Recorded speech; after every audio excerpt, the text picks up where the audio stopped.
Turn on that radio and back here. The cops ain't likely to catch up with us, not tonight. So we can all be quiet and peaceable and listen to the music.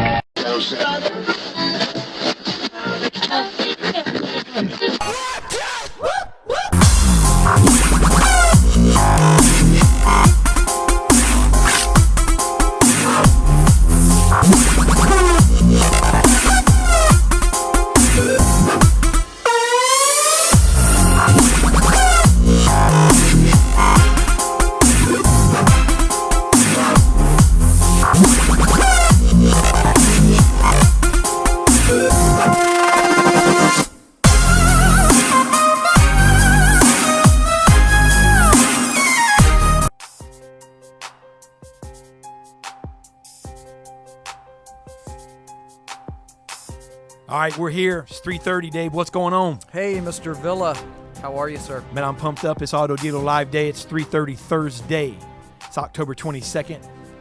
We've already been back to the future, and we've returned. And here we are, man. I'm excited about today's show. What about you, buddy? I'm pretty pumped about today's show. You know, we're going to get back into some of the meat of the car business and the showroom floor. We're going to be talking about Tower Talk, brother. That's it. We're going to Tower Talk today. We've got some general sales managers, some guys from the Blacktop on today. We're going to be talking about. We're going to be talking about what you think about. We're going to be talking about what you are concerned with. We're going to be talking about what you're talking about. Fresh off of a couple of major automotive conferences in the last few weeks. So a lot of people have been talking about a lot of new things. Driving Sales just ended, obviously Digital Dealer a couple weeks ago.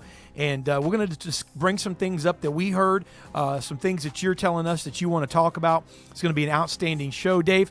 And I can see him now, man, sitting at the sales tower, desking some deals, listening to Auto Dealer Live, us discussing the issues that they're facing, talking about, and dealing with on a daily basis. No doubt, no doubt. You've been there, right? Absolutely. And, you know, this is going to stir up some dialogue at all of the dealerships that are watching and viewing today, because this really is what the guys on the desk are talking about. We've got 4 or 5 guys here that hold those chairs, and these are our topics that we're going to talk about today are relative to what they deal with every day.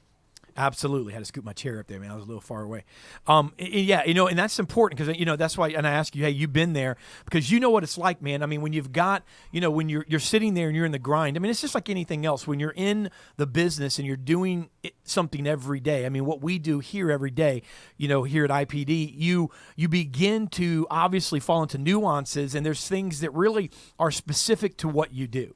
And a lot of times, if you're not a desk manager, you know, if you're in car sales, or if you're, you know, in the back end of a dealership, or you're upstairs in administration or whatever it is, and you're not experiencing things that are on the floor, I guess with the sales and what's interacting between the sales and sales managers and so forth, then really, honestly, you know, you're kind of in a world of your own. And I think it's real important to bring some of these hot topics to the surface, because it really helps us, I think, you know, helps us plan how we're going to grow our dealerships, how we're going to grow personnel. And personnel is really what it's all about. It's all about people. It's all about what to do with the people, where they're going, where they come from, how to take them to the next level. Really, that's what it's about, right? Selling more cars. Yeah, and, you know, I think this is a really unique industry in that the guys that are sitting at the desk, or different roles, even like F&I, specific roles within the dealership, are similar all around the country. So we have the ability to communicate with one another, bounce things off each other, look at what's successful, look at what we can tweak, and we're constantly doing that so that we can do exactly what you just said, is sell more cars. Yeah, absolutely. And you know, some of the guys that are on the show today, we have a couple of people who have not been on the show in a while. We have Troy Spring on today. We have Rick McCoy. We have Mike Carrera and Bobby Collins. Actually, all 4 of them have not been on the show in a little while. We also have Dave Green with Call Source that's going to join us as well. And then later on, you and I are going to be sitting down with Car Chat's Jeff Stearns. And it's going to be just a great show. You don't want to miss it.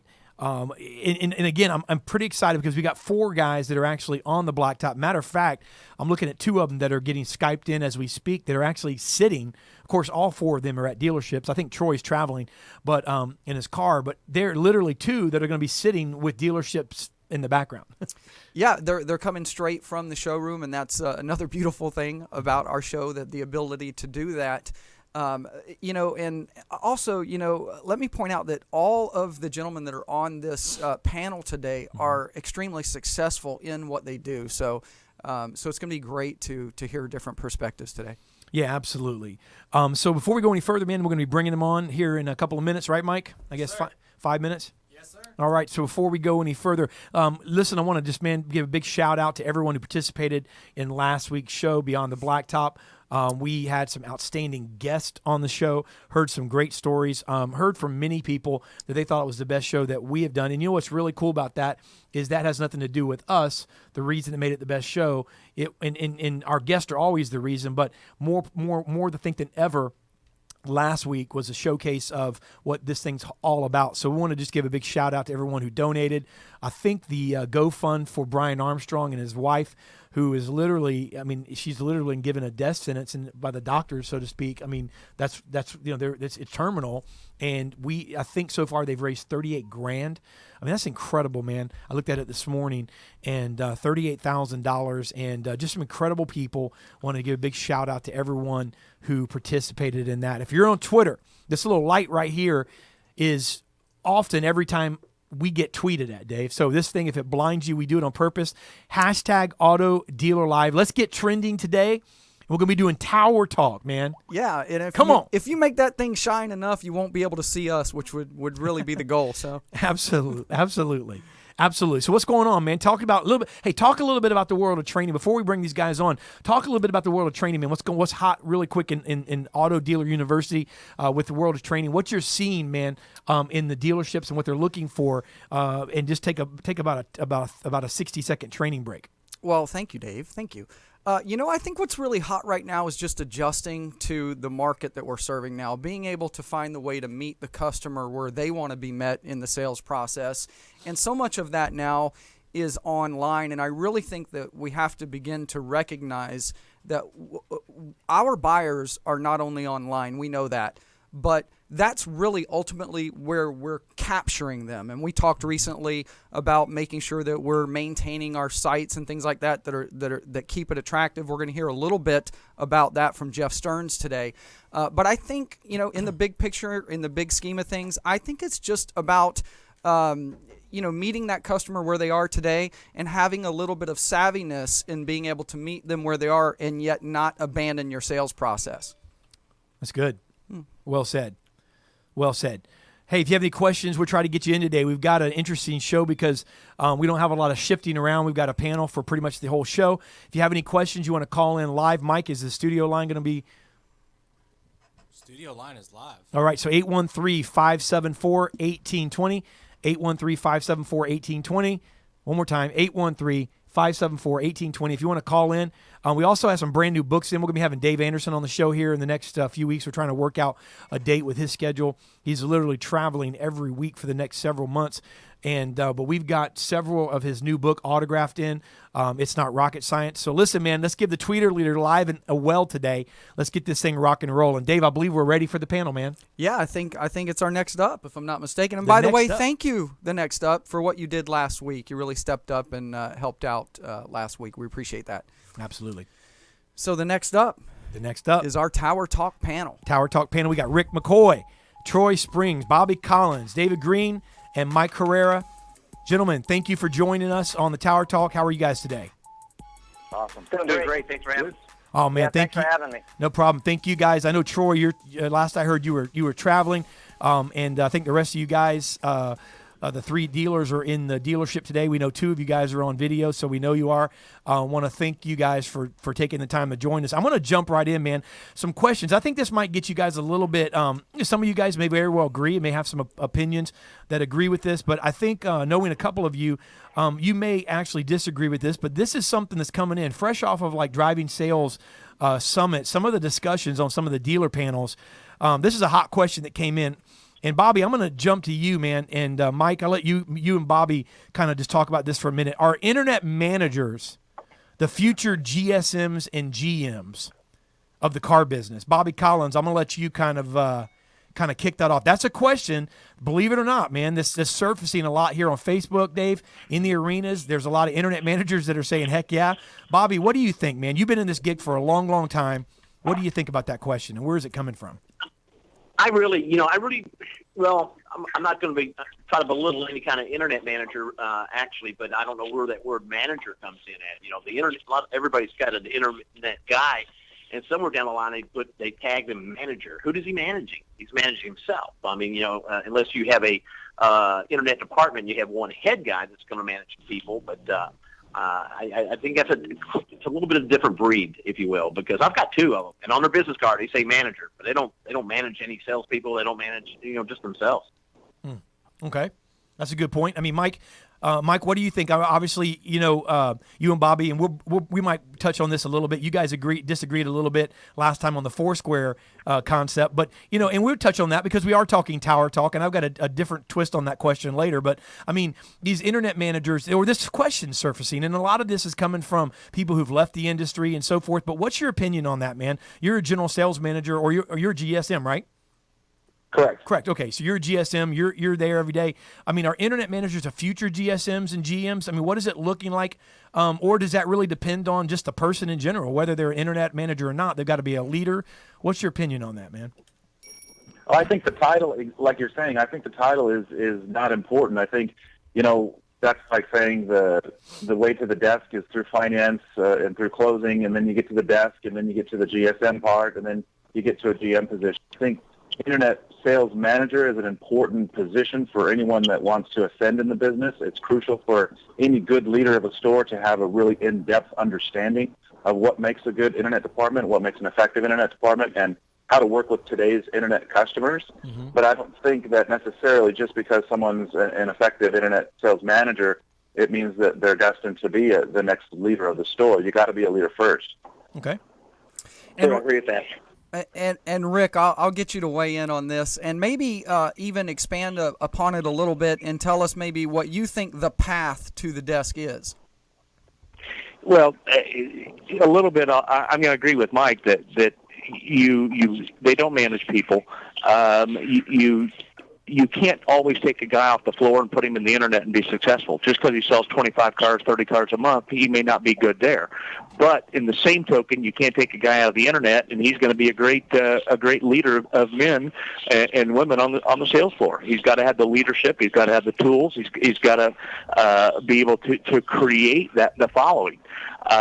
What's a path to the desk? I think that's a stepping stone. I think from there, they've got to be on the floor. They got to live it. They got to be in the trenches. A general's not going to become a general without being in the trenches. You got to work his way up. And from there, I definitely think they need to go through the F&I before they can ever get to the desk. Great point. I mean, David. Yeah, hey, go ahead. Yeah, guys, go ahead. But David, when you get a chance, get over here to Troy. I got a couple of thoughts on this that really piggyback a few of those. Yeah, Troy. Actually, I'll let you do that. And I'll let you follow David Green. David, let me ask you, and I'm assuming I could be wrong. I try not to assume, but I'm assuming here possibly that you may agree that some of the internet managers. I know that you are the CEO of CallSource, and what's your opinion on this? Do you see this as maybe more of a valid point that we're looking at some of the future GMs and GSMs based on where your view is? Well, first of all, I just flew back in from Vegas. I was at the driving sales conference and heard this question posed, and I attended J.D. Powers after that. But I would agree with some of the other guys' comments on this. That we're really confusing, operational roles and sales leadership. There's no doubt that there's a lot of really bright, talented people who are currently in either in individual roles as an internet sales manager or internet director, department director, that are going to make great sales leaders someday.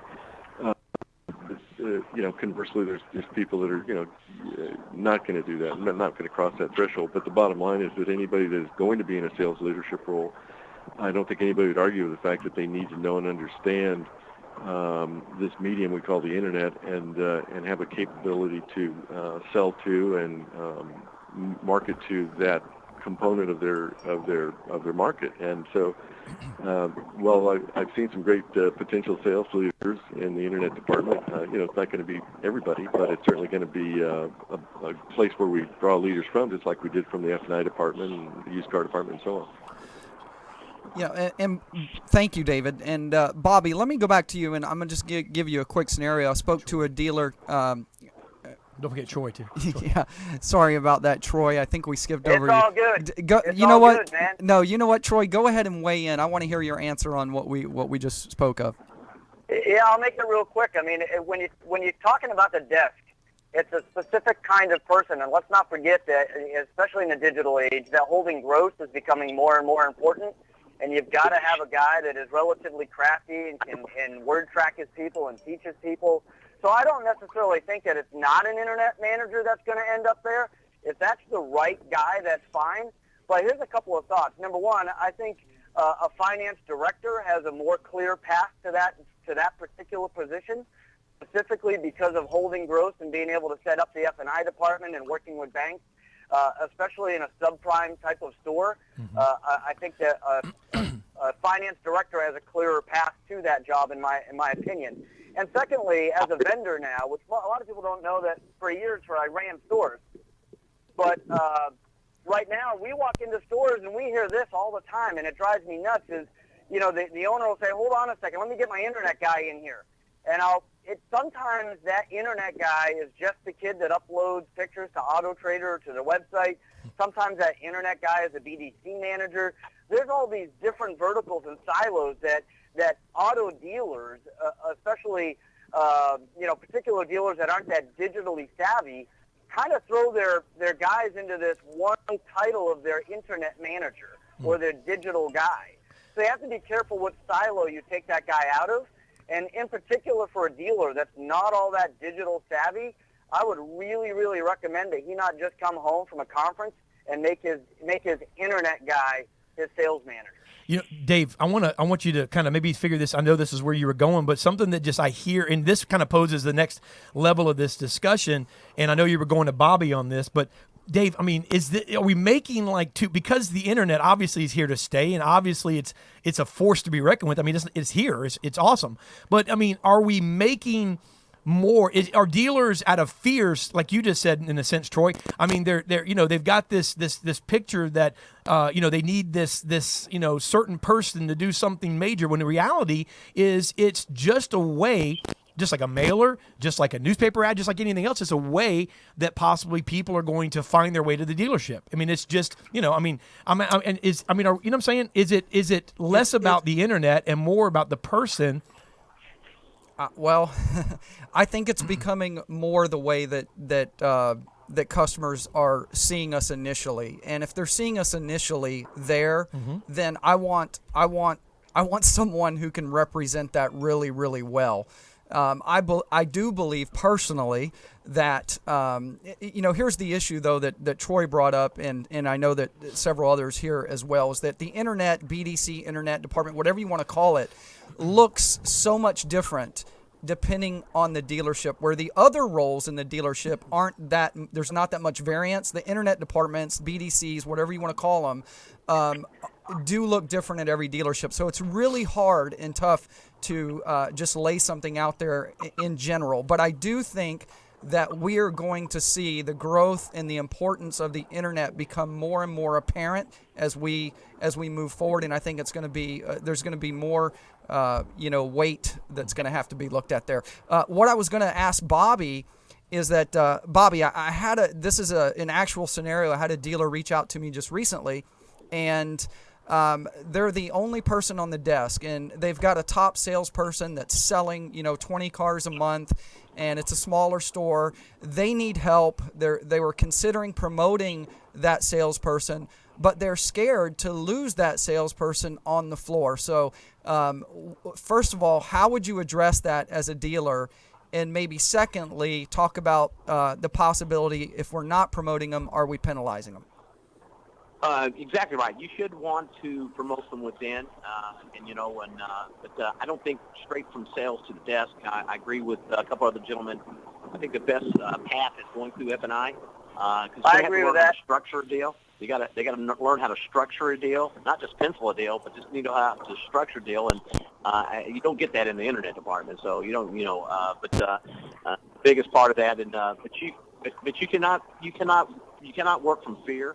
by not promoting somebody up if they deserve that and if they have the ability to do that. Because not only can they be a great desk manager or a great salesperson, they can also be a great closer to go in on the because some of the best desk people are great closers too. So everybody deserves a chance. I certainly got one when I was a salesman and I was a top salesman. So I think that someone else is going to have to fill that void, though. Another salesman is going to have to step up, or another 2 or 3 salesmen step up to fill that 20-car or 25-car, guy. But I think he will add to those other team members and actually help them move to the next level. Yeah. It comes down to team building. We got to look at building a crew at a dealership like a baseball team, not just for one season, but long term. You got to have people that you're cultivating so that when you do promote, Layers. you don't have that you're losing someone off the floor, because you're not losing them. As long as he still works for your company, you're gaining. You're gaining those sales, and you're gaining a prospective future leader. So you're not losing him. So that fear shouldn't be there at all. You want to help him grow and expand and reach new heights. And in turn, you want to be able to cultivate people that will come behind him and do the same thing. So it's not a fear that you should be guiding your work principles by at all. And internet needs to be a stop on the road to the desk, just like finance or closing. It just needs to be another stop, so you get that in-depth knowledge, like how to structure a deal and loan to value and how your banks buy. You need to know how the internet works. If you don't, when an internet salesperson or an internet customer comes to you, you're going to be limited in your ability to work with them. So it just needs to be an additional step on that road to the desk, I think. Okay, gentlemen, let me throw this out there. And, our customer, we're talking about the internet. We're talking about a more educated buyer, many would say. And, some say our internet departments are going to outgrow our sales departments, So, Rick, I'll go to you and let you kind of start this. But, at the same time, Rick, I know this is kind of a two-pronged question. Will the internet departments outgrow the sales departments, A, in your opinion? And then B, our customers, does it make it harder? You're at a desk, does it make it harder for you, with this back and forth when a customer does come in? Are they more educated? Does it make it harder? We're opening back up the process, where we talked again, Mike and Bobby, on the Foursquare and going back and forth. Does it make it more difficult? Are customers more savvy? Are they less in the mood to haggle? Or Rick McCoy, is that kind of a mirage in your opinion, and it comes down to talent? It comes down to really just putting in the sweat equity. Rick, we'll just put both of those questions on you, and then we're opening it up for you guys to respond. Well, as far as the internet outselling the sales floor, it depends on the store. I think they should get a lion's share of the business. If they're taking them cradle to grave, though, I think that's going to be tough for that to happen. You're going to have to basically, I would like to have a store that everybody's an internet salesperson. Everybody can take them cradle to grave. Everyone can answer leads, take care of that. But that's a culture that I think some stores are there, and we're trying to grow that way. As far as is it a mirage? I think that if you are upfront, transparent with the customer on the internet before they ever get here, it just came out of driving sales, and we've been hearing it for a while, but if you give them a price, it does not, there's no correlation if you give them a price on the internet that you're not going to make any money. In fact, Jared said you will actually make more money. But give them a price, give them what they want. When they get here, why do I want to start the sale price all over? Hey, you need to go home. We didn't do this right. Let's start this all over and do the whole meet and greet and land them on a car. They already know what they want. So why not just move right into, and hey, I'm sure you like most of my customers. You've been on the internet. Great. You found a car that you like. Hey, do you have the stock number? Did you print it off? No, I don't have it, but I have it on my phone. Great. Just take it from there. Roll. Get rid of some of that process that's in there that I think is impeding and stopping and slowing down the sale. Bobby, so I think it's a mirage. It's how we handle it, but it comes down to people and process. Train them correctly, and you're going to be ahead of the game. Bobby, Troy, David, I'll open that up to you guys. First question was, will our internet departments outgrow our sales departments? And then secondly, is it the process more difficult? Are the customers more savvy? Is negotiation less of an option? Is that a mirage or is that a fact? Bobby, Troy, David, I'll open up to you guys. I tell you what, I'll jump in on this real quick. I think that it's got to be one team. You take a look, it is growing, and it's growing rapidly, and as you stated, it's not going away. So, at some point, I think you're either going to end up with the old adage of, sales and service fighting each other. Now it'll be sales and the internet department fighting each other. The sooner that a dealer decides and really starts to cohesively get those two departments to really work together, the faster that you're going to see sales increase. Because as you said, and I couldn't agree more, until the customer is on the lot, it's a way to get them on the lot. Whether or not it's a phone up, it's an internet lead, it's emailing back and forth, whatever the case might be, it's really still about appointment setting and getting the customer to show up on the lot. But they shouldn't become two different departments. There's the internet department outselling the sales department. The internet department is the sales department. I agree. In my opinion. Well, then, Troy, what you're work cohesively. Then what you're saying, and I know you're not throwing out names, I am, but I mean, for instance, the whole philosophy we've had on this show, obviously the big debate, Alan Ram, Sean Bradley. So you're basically saying that you guys are really opting for the cradle to grave salesman. And I've always to me, other than the fact I've been in the car business 20 years, so okay, the only thing I can think of that would prevent us from everybody becoming an internet salesperson / real salesperson / human salesperson is if they, are 75 years old and they've been in the business for a long time and they don't know the internet, I guess, but other than that, or like Dave, even Dave over here can get on the internet. But I mean, the deal, he was that. I mean, he was typing with like one finger and stuff like that. But, the deal is that's the only thing I can think of. I mean, because other than that, but I mean, so Bobby, I'll throw it to you and Dave Green and let you guys weigh in on it. So Troy, my comment was that Sean Bradley saying, hey, you need 2 layers. And one of the arguments that a lot of dealers have on that is that you're adding extra expense. You're adding extra money. Why, how you, what do you say? Let me just finish that thought for you and let those other guys jump in, but just real quick, I would say, yes, I am saying that. However, that as Rick said, it is a transitional period that a lot of dealers are going through. And I believe in all of my heart that it can be done, and you can have a cradle-to-grave sales floor. It's about hiring the right people. It's about having the right management. It's about having the right culture at that store, and it certainly can be done. But that said, there is a good 75, 80, 90% of stores right now in this country that are not ready for that, and definitely 100% need 2 layers. Okay. Well said. Bobby, David? Well, I believe that internet and sales, they are the same. I mean, they really are. We're selling a car, just to how the customer got here, whether it be the internet or walk on the lot or whatever, but they still probably did some research on the internet. What we do here, we have both sides. I have 2 internet managers.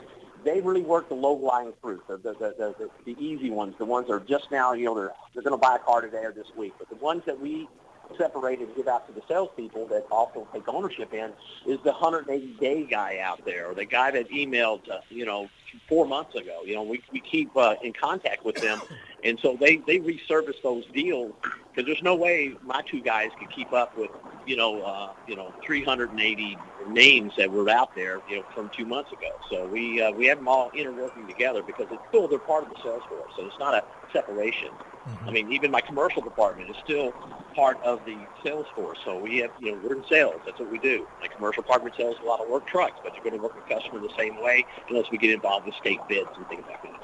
Okay. Yeah, and I'm going to go back to Rick for a minute. Rick, we talked about that scenario earlier about maybe promoting that 20-car guy. Maybe you need someone to step up to give help in that smaller store scenario. But aren't we as dealers, aren't we allowed to kind of define what that job description can be? I mean, it looks so similar to every dealer, and I know there's certain things that you don't want to fix a wheel when it's not broken. But what about, in that particular case, what about promoting that salesperson that's on the floor that's selling 20 cars a month and promoting them as a closer only, not necessarily bringing them on the desk, but now it gives them an opportunity to still stay involved with their client base. It gives them the opportunity to begin to close deals throughout the dealership. And also you're going to figure out pretty quickly when they're coming in cold with other people's clients if they have that talent and they can move forward. I agree with that 100%. That's my story. That's how I got started. I was a top salesman. Then got moved over to phone room manager, and then slid right into a closer. And that's exactly the path that I personally took. So I believe that 100%. Okay, Rick? I have guys that they aren't specifically closers, but they're some of the senior salespeople, or the better salespeople. They've been around. They know how to close. They know how to do. Some of them have already been managers, and now they're taking the sales role because for time. They would rather be on the floor, so they can spend it with their family or whatever. But I use those now. But to go into a closed role, that's the first stepping stone of the growth of a salesperson in the car business. They need to learn how to close deals. They need to learn how to get to other people, not just theirs. That way they can build the rapport and in 10 minutes and move on. So I agree. Well, I tell you what, also talking about my own experience, I took a pay cut. I mean, this actually happened to me. So that's one thing you got to be wary.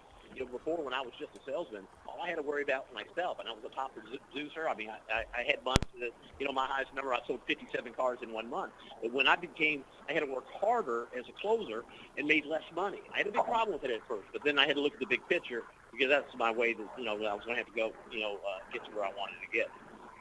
Yeah. Let me throw this out, changing gears just slightly, and I'm going to ask David this question. I'll let Mike and Troy weigh in on this as well, and then we'll open it up to the other Rick and Bobby. But David, monitoring, call monitoring. We talk about this a lot. Should managers monitor calls? What's your opinion on that, David Green? Well, it's not. I don't think they have really the time. They should be monitoring calls, and I know there's a lot of strong opinions on this. And I've heard a lot of everybody from VPs of variable operations down to the GM saying, that's their job. But if you think about it, the average store gets about 250 to 300 sales calls a month. They get about 2,000 raw calls, but they get about 250 to 300 sales calls specifically for the vehicles. And the average sales call is going to last about 3.5 minutes. So, if you're asking your managers to monitor, calls, that's going to take up a large part of their day. And as the average sales manager works in a semi-crisis environment every day from the time he gets in the store to the time he leaves anyway, from dealer trades to customer heat to desking deals to whatever they're doing. So while that is it's certainly something that needs to be done, the dealer needs to know and understand what's happening on those calls. I don't think that the manager realistically has the time to do it. Troy, agree or disagree? Yeah, no, I agree with that. Every single time I've ever seen a GSM be told by a general manager and owner that he's got to review all the calls, it never gets done. People start lying to each other. There's just not enough time for that. So, do I think call reviewing is important? Absolutely I do. So, I just want to step back one little step real quick and talk about this salesperson being promoted to the desk manager kind of deal. Mm-hmm. And one thing that we didn't cover real quick, and this will tie into this new question that you have, but one thing that we didn't really discuss there, and we keep talking about whether or not, he has desk deals before or any of those kinds of things, but can he lead people? Can he manage people? Can he, just because they're a good salesperson and sell 20 cars a month, I've seen this mistake made over and over and over again. You put them on the tower, and no one has ever taught them how to manage a team, and it falls apart at the seams. And again, especially if they don't have any F&I background. So just, again, be careful of that. But here's a great place to move that guy. If you're going to make him into a floor manager, I think a great place to move that guy is, hey, you review the calls, you teach these sales guys how to handle the calls better, and you bring me some litmus, show me some bad calls, then from John, and then next week I want to hear John do a little better on these calls. So if you're going to add a layer and you're going to have a closer, you're going to have a team captain or somewhere in that middle ground where you're going to test that 20-car sales guy or somebody that you're looking to promote, this is a great place to do it there. I'm hearing Troy. You'll find whether or not you can manage. On two things you just said, Troy, and I'll let Bobby respond to this. I think it was Bobby that came in there. But I mean, you said you agree that every time you've seen them asked to monitor calls, you said that, it doesn't happen or they don't do it effectively. Then you said, hey, add somebody if you're going to promote them, maybe make that a position. Well, so in two scenarios, and I just want to make sure I'm right on this, you said that, for instance, a cradle to grave, obviously having one layer can be done and is probably the most effective way, but 75% of dealers aren't in the position to do it, so something is better than nothing. And then at the same time, it sounds like maybe you agree that managers should optimally monitor calls, but possibly that everyone is not in the position to do it. Is that fair? Is that a fair assessment maybe as well? That somebody from the inside should be monitoring calls? I mean, Bobby, what do you say to that? Well, here, this is what we do at our My store. answer to that was yes, by the way, and I'll let him talk. Yeah. Thanks, Troy. Thank you. We have some fun with it at this store because I do believe you need a spot check. But this is how we do it. And this is a whole lot of fun. You don't have to add another layer. You don't have to pay anybody. We made it part of our Saturday's meeting. And I always go down to the bank and get $2,000 worth of cash. The mama don't know money is what they call it. I like that. So we have fun with, we CIF, cash and sit. These guys go crazy on it. One part of the sales meeting is we do it the call of the week. And we have sales. We pull up on the computer in there. We pull up the incoming calls of that week, and we just pick one. I mean, I don't even know which one it is. And we pick it, and the group grades it. And based on what this salesman did, and by getting the key elements of the call, giving the customer's name, having them write his number down, having them write their number down, getting the appointment at the end of the call. Hey, by the way, I get a lot of my repeats in business from referrals. Who do you know maybe also might be thinking about a car? Because it's not just that one phone call. And we spiff them. And we also, in doing that, you get to listen to it, and even the person doing it gets to hear themselves. And it's a little bit of a training, and the guys do a little ribbing, and we have fun, and we leave out that meeting fired up. And I love that. Love it. Yeah, that's a great. And that keeps them told because they don't know if their call might be picked next week. Yeah, exactly. But that is reviewing calls. That's just a really good process of doing it. Absolutely. While you have everybody listening and putting them on the spot. That is brilliant. Great job. Yeah, that's a great training tool. But also, now let's be fair. That is a once a week thing, and it's designed for something maybe different than what we were discussing a moment ago, which is the importance of the sales manager or management team reviewing and hearing those opportunities literally the same day as to not miss an opportunity of buying a car. So I'll go to you, Rick, and maybe you can address that. And Mike. Well, I think calls should be reviewed. Can you get 100% of them? Probably not. But I'd like to review them on one-on-ones with salespeople.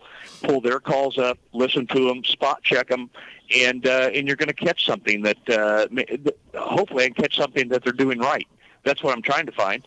Is something they're doing right, and we can grow on that. If there's something that they can do better, we address it at the time. A lot of times I'll also use my headset, and I'll have one earpiece in, and I will listen to calls during the day while I'm doing the rest of my work. And if I can catch something that that salesperson should have, if he would have done this, and I'll pick up the phone and call him right back. And I've caught several deals that way, and I'll continue to do that. I think it's kind of cumbersome, but I tell you, it's you can pick up another 6 or 7 deals a month that way.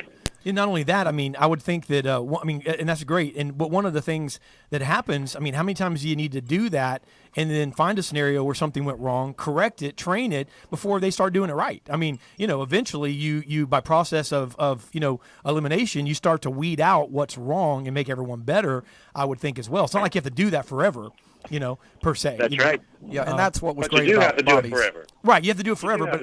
But I'm saying you don't have to. I guess it improves, and eventually your team becomes stronger and better. Is what I'm saying. You don't have the same issue over and over and over. There's always going to be issues. There's always going to be something we need to address and fix. But you're going to eliminate the same ones over and over and over. And Mike, why don't you wrap that question up and specifically, is it? I know in ideal world at the Disneyland dealership, whatever you want to call it, we'd love to listen to every single call immediately. However, is it or isn't it practical for you as a desk manager? For me, it's not practical, but it's necessary. A couple times a week, like Rick, I'll put in my one earbud and I'll start listening to calls. But as good as we try to separate the numbers and make sure that, I'm just going to be listening to sales calls, inevitably 30% of them are parts and service calls, and that does take time to click through and hear the guy ask for parts. Now I got to close out, go into another one, and then someone's standing in front of me with a write-up or a dealer trend guy, or I need to go appraise a car. It is tough to do, but it's critical. It's crucial if you're going to grow. You need to find the skills that need to be developed. You need to work on those. Call the guy up to the desk. Say, hey, let's listen to this together. You did do a couple good things here, but I really want you to hear it. And most of the time, they'll look at me and go, oh, that's where I screwed up. Oh, or shit, I totally messed that up. And I don't have to say a whole lot, but just give them the guidance to improve themselves. Give them some word tracks, let them work on it, call them up to the desk, let's rehearse a little bit, let's get you better on the phone. But it's not something that ever goes away. If you could go to the gym one day and work out and be in good shape for the rest of your life, that'd be awesome. But we all know you can't. It's an ongoing thing. Yeah. Well, That'd be great. we're out of time. We have a couple more minutes. So here's what I want to ask. We'll put a question. Let every one of you guys close with your answer to this question, and then also with any vendors we have on as well. I know you guys are in the car business and are now a couple of your vendors. You can also at that point at the end give contact info. But the question I want to put out there: are managers' roles being redefined? And if the answer is, it's not just a yes or no answer, but yes, and this is my opinion, and then kind of just elaborate. Take a minute or so. We'll give each of you a crack at it. We'll start with Rick. Then we'll go to Bobby. Then we'll go to David, Troy, and then we'll close with Mike. So, Rick, why don't you kick us off? Are managers' roles being redefined? I think they are to a bit. I mean, we still got to manage. We say manage people. It's managing activities. And if you got to manage people and micromanage, you probably shouldn't have the people. But you've got to be computer literate. You've got to be focused on the relationship building. You got to be focused on sales. You got to be able to train. You've got to know social media. You got to know reputation management.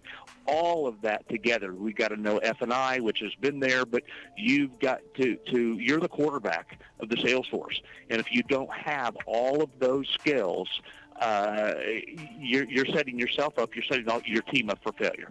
So you've got to have a little bit of that in every at every degree to make yourself successful. Thank you, Rick. And Bobby? I agree 100%. I mean, the automotive business has been revolving, constantly. If you're not ahead of the change, then you're behind. I mean, so these managers are learning things. Even myself, we're always looking to a better way, better software, new technology. It's not the old a pencil and a black book anymore. This is all high tech, and the customers' buying modes are changing. I mean, they have information. That's why training is so very important. But it's going to continue. I can see it going even more so. It's going to be someone's going to invent a better way. But absolutely, if you stay the same, you're just going to. When you're green, you grow. When you're ripe, you rot. So that's just kind of you got to keep getting going. Stay green. That's awesome. Great job, Bobby. Stay green. David? Well, look, guys, I've been in the business 35 years. 15 years, my first 15 years was retail management, and I can tell you that the days of my observation, just traveling around the country, working with a lot of dealer groups, the days of the desk man are over. The guy that's going to load your lips and pencil a deal and sit back and wait for people to bring him stuff. And I see the new manager is really being two things. One, he's a process leader, and the other is a performance coach. And so, the stores that you see are the most efficient and effective seem to have really good customer-facing processes. And then the management team works with the people to ensure that they're following the process and that they're good at that, at the process. So that's kind of what I'm seeing from my perspective. How does a dealer reach you, David? I'm at DGREENE at callsource.com, and happy to talk to anybody that wants an opinion. I've got a couple, but we do work with an awful lot of good dealer groups, from Galpin Ford to Coons to you name them, Sonic and all that. And one of the things, you've heard the old saying, if you're a thief if you steal one idea, you're a consultant if you steal 100 ideas. So we're out picking up a lot of ideas all over the country all the time. Awesome. And Thanks. Troy Spring? Yeah, I'll be a little bit semantic here, and I'll say that I think the job is changing, but not the role. I think the role, and I'll just respectfully disagree here just a tad bit with that last answer. I think the desk manager's job is still there. I think that, the actual job is changing a little bit because of all the things that they have to deal with. Again, any of us that have been around for 25 plus years, we remember the day when we had to fax in an app to the bank. We remember the day the internet came along. We remember the day that social media came along. We remember the day that the internet not only came along but became extremely prevalent, and you start talking about internet managers becoming desk guys. So there's no question that the actual job of a GSM is changing. But I think the role, which is the specific question that you asked, is truly not changing. And that is, his job is to get up in the morning, to deliver cars, to hold growth, to recruit and train, and I'll go back to recruiting, to recruit his team, to have a great team that he believes in, that he's training, that he is loading his lips, and that he is training them, and he is word tracking them. But, the job itself has changed because the word tracks have changed, because some of the loading of the lips have changed, because the desking procedure from the old California Foursquare to maybe a Grant Cardone e-pencil has come along. There's definitely a change in the job, but in the specific role of what that guy does at that tower, at that desk, if there's a GSM in the store, his role is still recruit, train, deliver cars, hold growth, and hand them over to finance in good shape. Well said. Yep. How does a dealer reach you, Troy? Troy Spring at MyDealerWorld. That's mydealerworld.com. Or they could just hit our website, mydealerworld.com. Or if they're listening and got a pen and paper, just call myself, 610-570-3022. And thanks for having me. No, thank you, man. Thank you Troy. for Mike Carrera. We're going to let you have the last word on our managers' roles being redefined. Thanks, guys. I think it has evolved. I think the reason that dinosaurs aren't with us any longer is because they couldn't evolve to a changing world, so they died out. And unfortunately, in our industry, there are still a lot of dinosaurs. Like it was referenced earlier, the guy that worked hard for 20 years finally got to the desk, and now he goes in the morning, puts his seatbelt on, and that's it. He's not getting up for anybody or anything. He's just going to load the lips and send out a pencil. I think the steps of the job requirement has expanded to include a lot of things.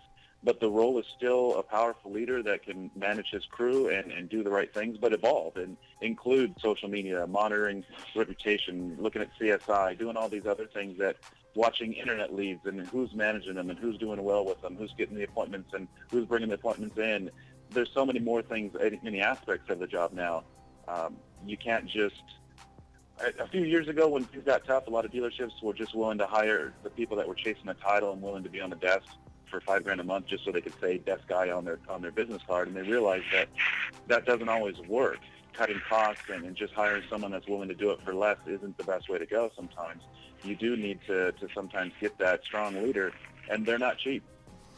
So it's a never-changing world, but the role of the leader is still clearly defined. Well, you guys desk the deal today because you brought it, and Yes, you we did. appreciate all of you being on the panel. Yeah, thank you, guys. Hey, thanks again for Thank having you me. very much. Thanks for having Thank us. you. No problem. Thank Thank you. you. Take care, guys. Thank you. Well, you heard it. That was Tower Talk, man. Rick McCoy, Troy Springs, Bobby Collins, David Green, and Mike Carrera. And, man, what they brought it. Yeah, they did. That was It a great was- panel. It was brung. Great guys. Great guys. Mike, you want to go to commercial or you want to go straight to guest? Commercial time. Commercial. All right, don't go anywhere. right Listen, we've got an incredible interview coming up that you don't want to miss. Dave, the next up, buddy. The next up will be Jeff Stearns from Car Chat 24. Boom shakalaka. We'll be right back.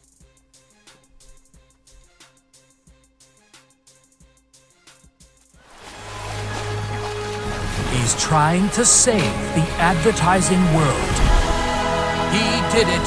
He did it for your business. He is Pineapple Advertising.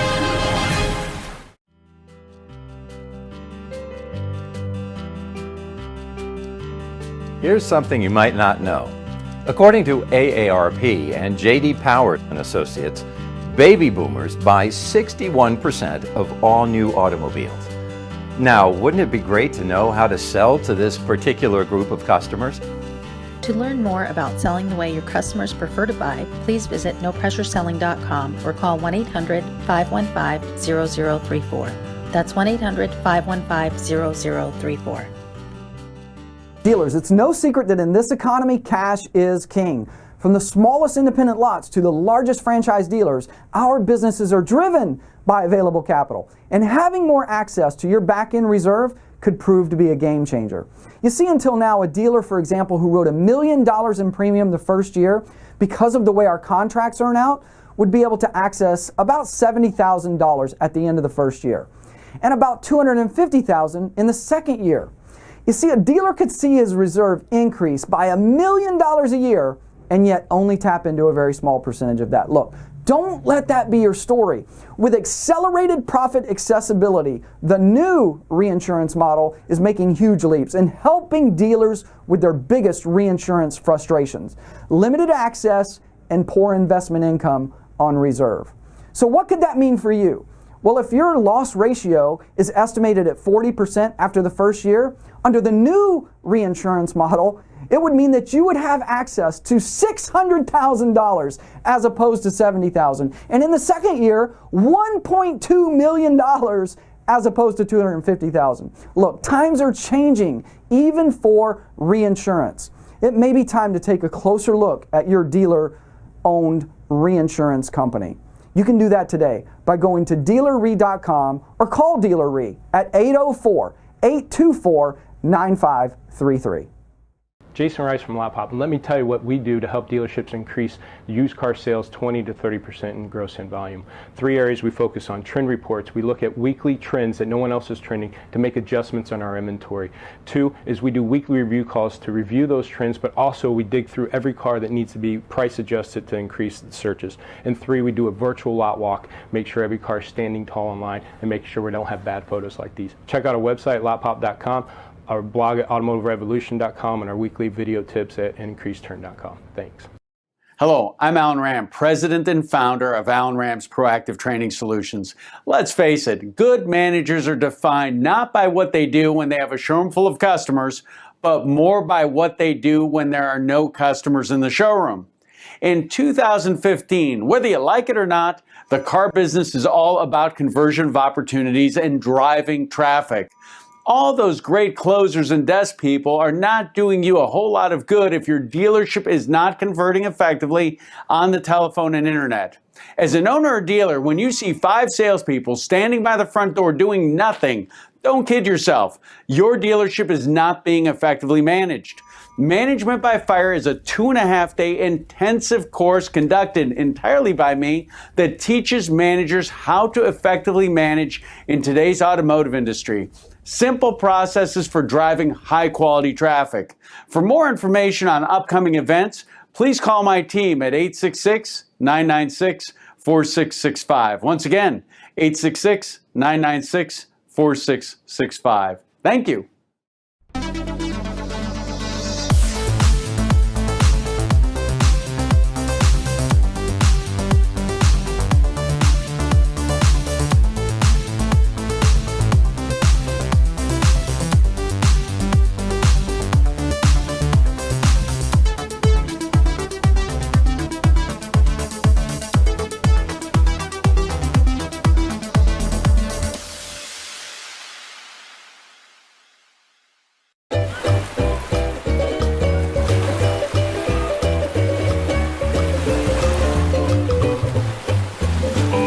Fall in love with your advertising and production.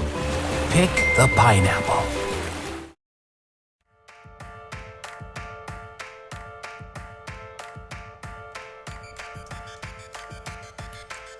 And we're back. Welcome back.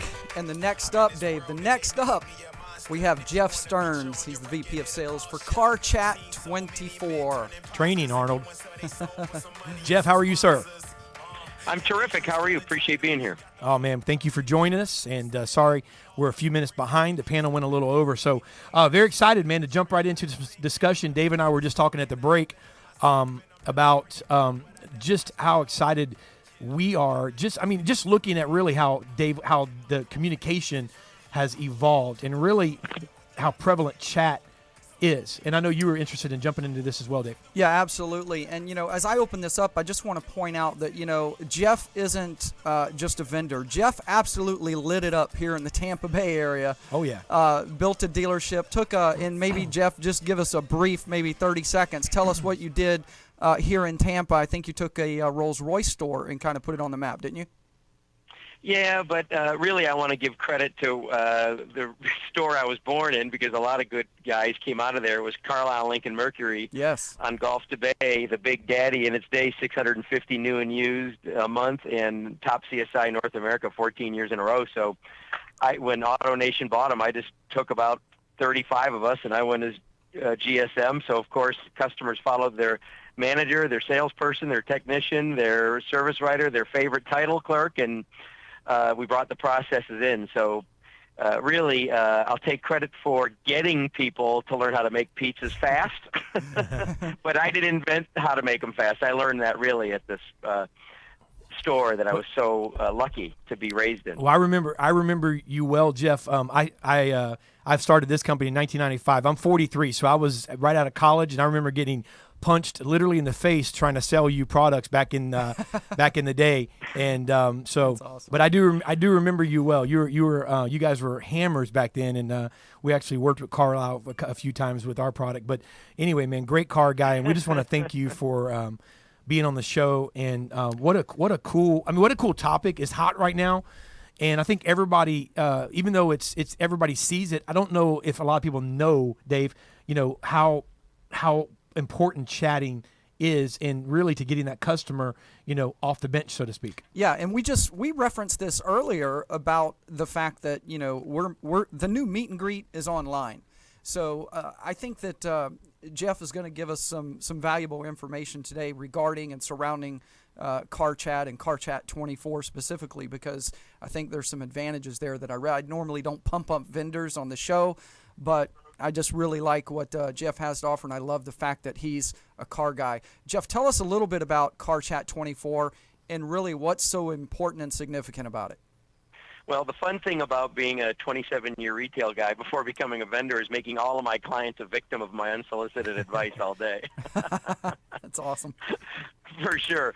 But look, the client, as far as getting greeted on the website, they don't want to have to walk into the dealership and go ask a receptionist in the back of the building, is there a salesperson available? They still want someone to say, are you being taken care of out on the lot? And really, we're shaking hands with them on the website and bringing many of them into the showroom. And the beautiful thing after running desk, and I was listening to the last show about the roles of the desk manager, is the beautiful thing about our operators is because we script their answers and write them for them, we actually have staff greeting customers only saying what we want them to say and nothing else.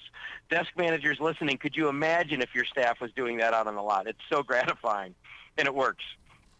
Yeah, and when you're having that chat by text, that live chat, with your company in particular, the representatives that are talking with customers aren't necessarily rewarded for behavior that you wouldn't want to see on there. You're rewarding them for the behavior that's going to really drive results. Is that correct? Maybe tell us a little bit about that. Well, I won't run down all 19, but every month we run our operators through a 19-metric performance review. And it's everything from how many chats they took in a month, of course, to make sure they're working and not looking at shoes or dating sites, and then their chat-to-lead ratio for obvious reasons. But we also want to make sure that they're taking their proper percentage of parts and service chats, because maybe that's not as exciting from a pay plan standpoint as a sales lead, which is what our dealers mainly want. And then how many seconds to answer, because that's a direct correlation to lead and customer satisfaction. And speaking of that, we measure CSI by operator, by store, and of course globally. I have a question, Jeff, too. I mean, just speaking of just the concept in general, communication, the importance. I mean, we hear the buzzword millennial, a lot and so forth. So, and even today's customer in general is on the internet and, researching vehicles, no matter really what age, even boomers, obviously. So they're on the website, up pops a little image and so forth. And in general, now, I mean, I know you're a car guy, and obviously that a car, is going to be sold, and people are going to come down to the dealership, and there's an evolution, or escalation, I guess, to get this customer in the door. But how important is it that somebody knows what to say on a chat? Somebody knows I often said my guys here, I've sold deals over email, over text, because it's you can't get somebody to answer the phone, a dealer, so I'll text something or email something, and all of a sudden they'll respond, and I'll have a conversation. There's ways a salesperson or a person that's, persuasive can, in writing, still get someone to engage. And talk about just the psychology of it. Talk about the psychology of it and how important it is. Okay, well, you're talking about the dealer managing their own chat, which obviously they can get that rapport, like where do your kids go to school, and you live over in this community, and I'm into soccer too, and whatever, right? The thing, and I need your trade badly, and they can get the rapport and get the customer feeling personal. With my operators doing the managed chat, we're not able to get that kind of local rapport or know about needing a trade or whatever. But all I'm going to say is, to the dealers listening about getting managed chat, is when's the last time you felt like buying everyone in your dealership a Starbucks gift card after you listened to your Who's Calling calls?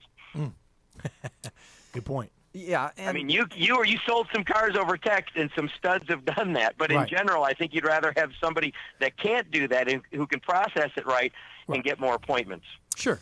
And Jeff, just tell us, what's the sense that you're getting from dealers when it comes to them really paying attention to the chat and how it's affecting sales? Do they track it? Do they really know what's going on as far as how that chat's working for them? Well, yeah, I mean, that's the beautiful thing about digital. It's accountable. So on our average dealer, and I can't speak to the chat industry, just our dealers,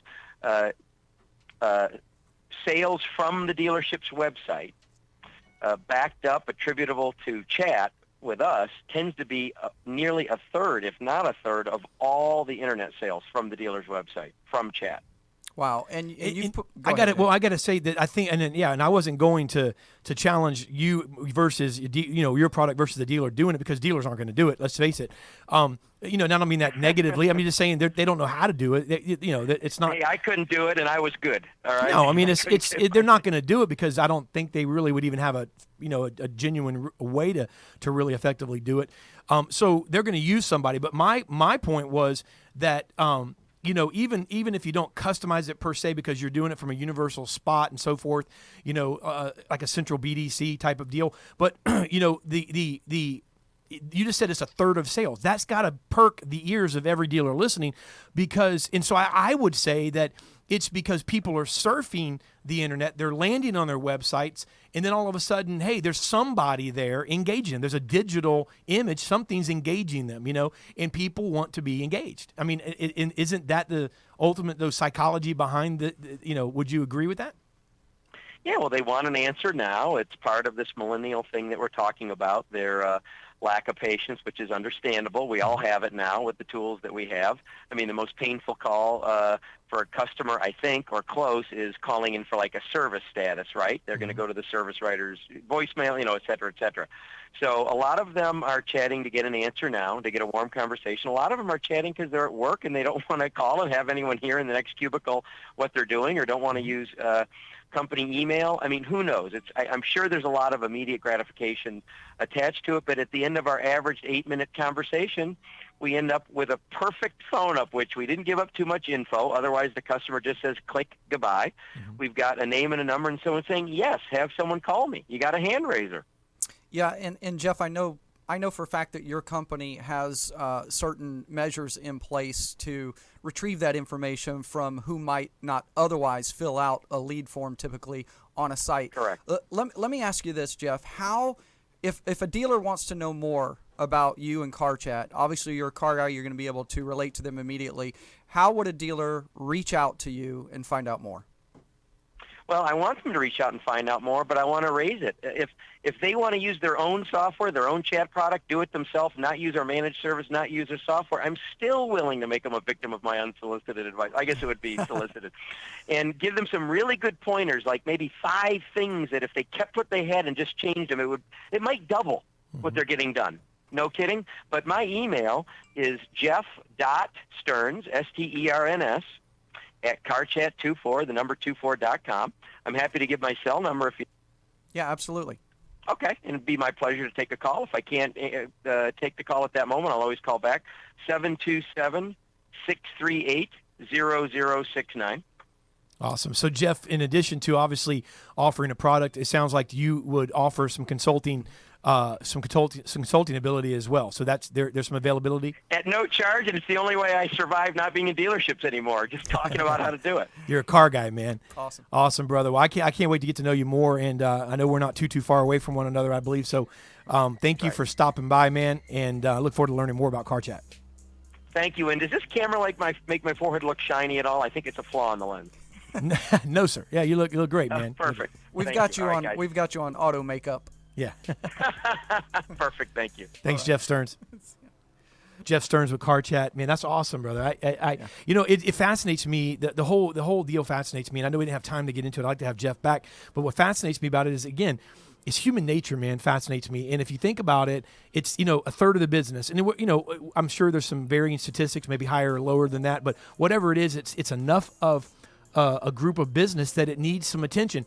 And I'm a big believer in the fact that, if you're able to be ping, someone's there, and you're able to instantly, one way or the other, hey, look, people communicate via text, via email. I mean, there's clients I deal with literally every single month, Dave, you know this, that I personally never talk to.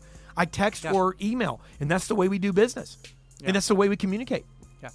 And going back to what really we talked about throughout the show is the fact that our online locations are where we are meeting and greeting customers. Now, and there are some customers that want to be left alone, so they don't have to use that chat function immediately. They can navigate the website, but there are others that want to ask questions right away, and to have that available, especially 24/7, is invaluable. Absolutely. And for Arnold Terrina, training. Right, Arnold? All right, man. Thank you guys for listening. Don't forget, the next up is an awesome show on next Thursday. Another great edition and episode of Auto Dealer Live. If you would like to be a guest on Auto Dealer Live, or if you know somebody that would make a great guest, thank you, Kevin Fry, and many, many others that in the last couple of weeks have introduced us to some folks. We've got some great guests coming up in the next few months. We were already booked out somewhat for the next few months, but we always have some room to squeeze in. And if you'd like to be a guest, reach out to us. Mike, what's the best way they can reach us for becoming a guest or referring someone to us? You can email us, info@autodealerlive.net. Pretty easy, info@autodealerlive.net. We'd love to hear from you. And Dave? Hey, great show. I really enjoyed the two panels today, talking with Jeff personally, and then, of course, our amazing management group that was on Tower Talk. Those guys knocked it out of the park. Yeah, they did. They did it like the Mets did it. Come on. They did it like the Mets did it last night. Oh, the Cubs jokes. Oh, the Cubs jokes. Did you hear the Cubs jokes? Listen, the Cubs fan. We'll hear a quick Cubs joke. Wrigley Field. All right? Wrigley Field. There's a picture of Wrigley Field, and it's empty, but it's not empty, Mike. It's Halloween night, and the fans are dressed like seats. All right. Boom. Shakalaka. Hey, guys, thanks a lot for joining us.